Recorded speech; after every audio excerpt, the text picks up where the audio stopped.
75 ஆண்டுகளை கடந்தும் திமுக வலுவாக உள்ளதாக கட்சித் தலைவர் மு.க. ஸ்டாலின் தெரிவித்துள்ளார்.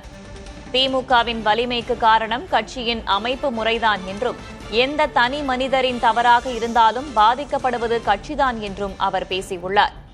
இந்த மாறுதல்கள் அடுத்த நூற்றாண்டிலும் திமுக உயிர்ப்போடு இருப்பதை உறுதி செய்யும் எனவும், விளக்கு அடியில் இருக்கும் இருள் போல நம் தவறுகளை காண தவறிவிட்டோம் என்றும் திமுகவின் தலைவர் மு.க. ஸ்டாலின் பேசியுள்ளார்.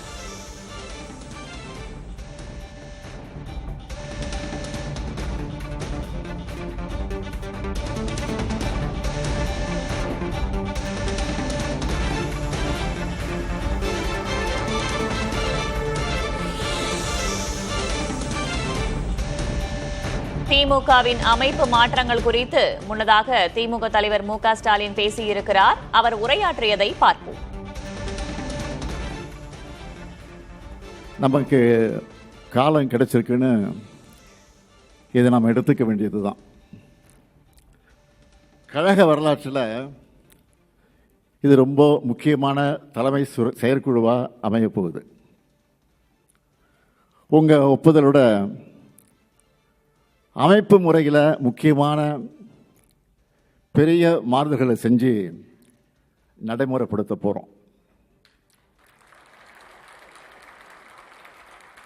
நம்முடைய திராவிட முன்னேற்றக் கழகம் தொடங்கப்பட்டு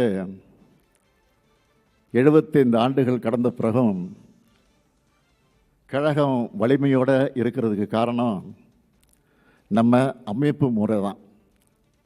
தலைவர் கலைஞருடைய வரிகளை நீங்கள் மறந்திருக்க மாட்டீங்க. இந்த கருணாநிதியினுடைய வாழ்வு முடிந்தாலும் திராவிட முன்னேற்ற கழகத்தினுடைய வாழ்வு முடியாது. அதன் அமைப்பு முறை காப்பாற்றும். இதுதான் தலைவர் கலைஞர் குறிப்பிட்டது. அப்படிப்பட்ட அந்த அமைப்பு முறையோட வலிமையால தான் நாம் நிற்கிறோம். இப்படி தோற்றதுக்கு பல காரணங்கள் இருக்கு. அதில் மற்றொன்று நிர்வாகிகளோட செயல்பாடுகள். அதையும் நாம் மறைக்க தேவையில்லை. நம்ம தவறுகளை முதல்ல நாம் ஒத்துக்கணும், வெளிப்படையாக ஒத்துக்கணும்.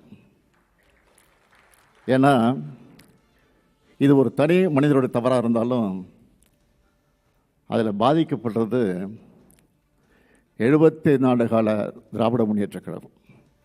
தோல்விக்கு பிறகு ஒவ்வொருத்தரும் ஒரு காரணம் சொல்கிறாங்க. ஒவ்வொரு தொகுதியாக பார்த்து குறைகளை கண்டுபிடிச்சு ஆளை மாற்றுறதை விட முழுமையான ஒரு சுய பரிசோதனை வேணும்னு நான் முடிவெடுத்தேன். அந்த வகையில் திராவிட முன்னேற்ற கழகத்தினுடைய நிர்வாக அமைப்பில் பல மாறுதல்களை செய்ய இருக்கிறேன். இதெல்லாம் கடுமையானதாக தான் இருக்கும், சிலருக்கு கசப்பானதாக இருக்கும். கசப்பு தான் உடம்புக்கு நன்மை செய்யும். நீங்கள் எல்லாரும் அதுக்கு ஒத்துழைப்பு கொடுக்க வேண்டும் என்று நான் கேட்டுக்கொள்கிறேன். இந்த மாறுதல்கள் அடுத்த 100 ஆண்டுக்கு கழகம் உயிர்ப்போடு இருக்கிறத உறுதி செய்யும். ரிசல்ட் வந்ததும் நம்ம தோல்விக்கு பிறகு 38 பேர் கொண்ட ஒரு குழு அமைக்கப்பட்டு மாவட்ட வாரியாக நிர்வாகிகள்கிட்ட கருத்து கேட்டு அது அறிக்கையாக என்கிட்ட வந்து கொடுத்துருக்காங்க. அது மட்டுமல்ல, தனியாக ஒரு இணையதளமும் உருவாக்கப்பட்டு நம்ம மேலே நல்லெண்ணம் கொண்ட எல்லாரும் கருத்து சொல்லலாம்னு அறிவித்தோம். அதுலேயும் பல்லாயிரக்கணக்கானவர்கள் அவங்களோட கருத்துக்களை சொல்லியிருக்கிறாங்க. அதை எல்லாத்தையும் படித்து நான் உள்வாங்கி இருக்கிறேன். ஊருக்கே வெளிச்சம் கொடுக்குற விளக்குக்கு தனக்கு கீழே இருக்கக்கூடிய இருட்டு தெரியாது. அப்படித்தான் நாம் நம்மக்கிட்ட இருந்த தவறுகளை கண்டறிய தவறிட்டோம். இந்த கருத்துக்களோட அடிப்படையில் திட்டங்களை வகுக்க நம்முடைய தங்கம் தென்னரசர்கள் தலைமையில் மறு சீரமைப்பு குழு அமைச்சோம். அந்த குழு அறிவாலயத்தில் பல நாள் கூடி ஒவ்வொரு பிரச்சனையாக ஆய்வு செஞ்சு அவங்களுடைய இடைக்கால அறிக்கையை என்கிட்ட கொடுத்தாங்க. முக்கியமான தலைமை கழக நிர்வாகிகளுடைய கலந்து ஆலோசித்து அதைத்தான் இப்போ தீர்மானமாக வழங்க இருக்கிறோம்.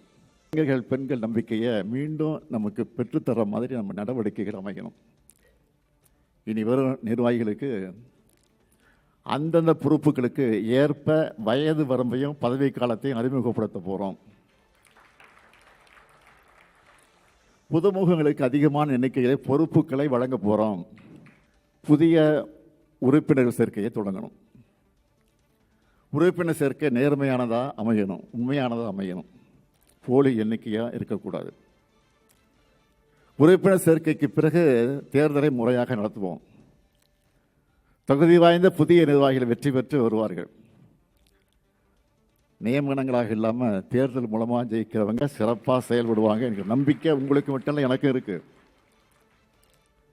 கட்சியை மறுசீரமைப்பு செய்கிறது மூலமாக மட்டும்தான் நாம் மீண்டும் அரசியல் வெற்றி பெற முடியும். எவ்வளவு விரைவாக முடியுமோ அவ்வளவு விரைவாக கட்சி சீரமைப்புகளை செய்யணும். அதுக்கு முதல்ல நமக்குள்ள மனமாற்றம் வர வேண்டியது அவசியம். மாறுதலுக்கு தயாராகாமல் வெற்றி பெற முடியாது.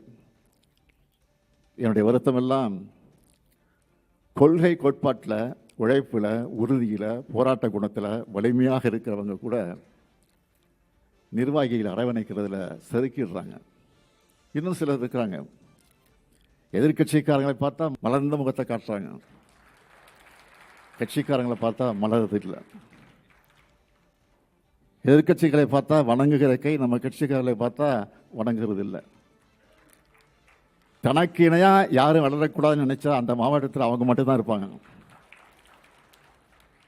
ஒரு மாவட்ட செயலாளரை மட்டும் வச்சு அந்த மாவட்டத்தில் கட்சி வளர்த்திட முடியாது.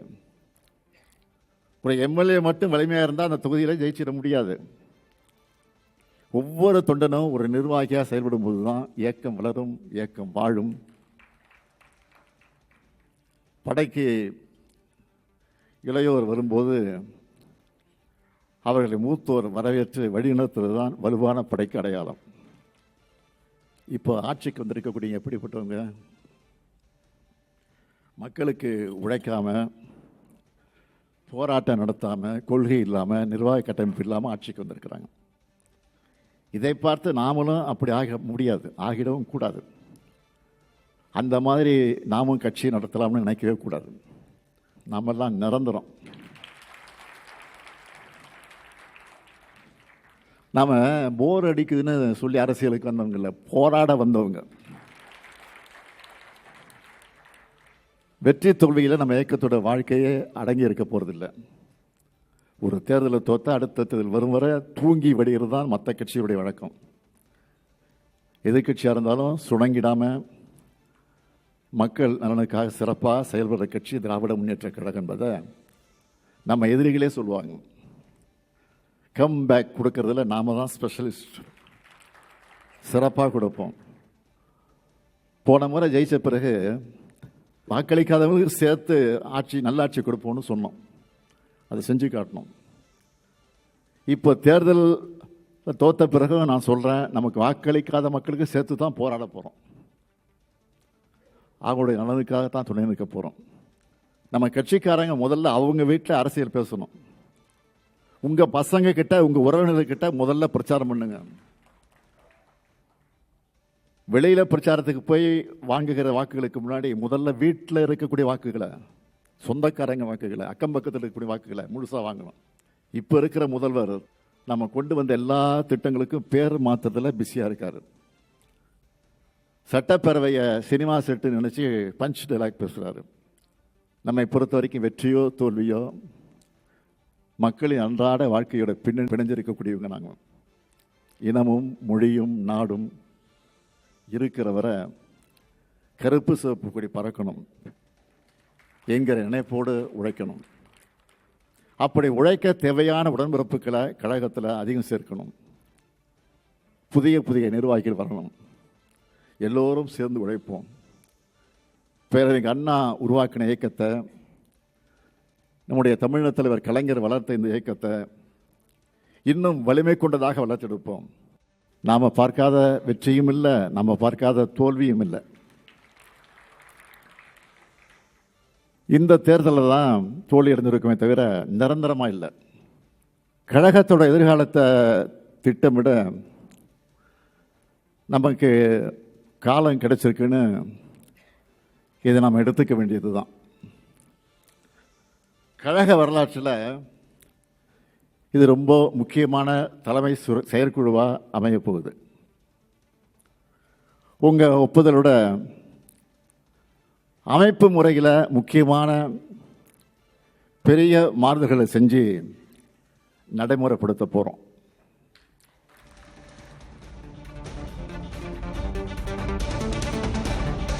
திமுக அமைப்பு மாற்றங்கள் குறித்து அக்கட்சியின் தலைவர் மு.க.ஸ்டாலின் பேசியிருக்கிறார். இந்த மாறுதல்கள் அடுத்த நூற்றாண்டிலும் திமுக உயிர்ப்போடு இருப்பதை உறுதி செய்யும் என்ற அவர் தாவேகா மீதும் சில விமர்சனங்களை முன்வைத்து பேசியிருக்கிறார்.